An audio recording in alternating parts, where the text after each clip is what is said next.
തിരിച്ചു വിളിക്കാൻ വന്നതല്ല. വഴി കണ്ട ഒരു വിവരം പറഞ്ഞിട്ട് പോവാന്ന് കരുതി വന്നതാ.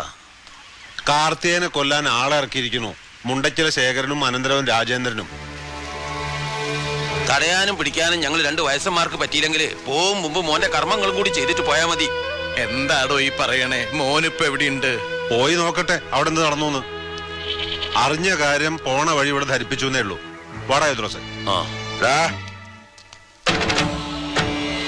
കാർത്തികേയൻ എന്ന എന്റെ മകന് വയസ്സ് 3 അല്ല പ്രായം. അവനെ കൊല്ലാൻ ആളിറങ്ങിയിരിക്കുന്നു. നുണ പറയാനും പഠിച്ചിട്ടില്ലടോ ഈ കണ്ട വയസ്സായിട്ടും. ആരുടേതാടോ ഐഡിയ? അവൻ്റെതോ അതോ സ്വയം കൃതിയോ?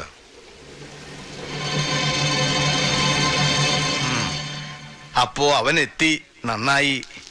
എന്താ നീലകണ്ഠ സാറേ, അയാളെ കണ്ടൊന്ന് യാത്ര പറഞ്ഞിട്ട് നമുക്ക് വടക്കോട്ടുള്ള വണ്ടി പിടിക്കാം. എന്താ കാര്യം?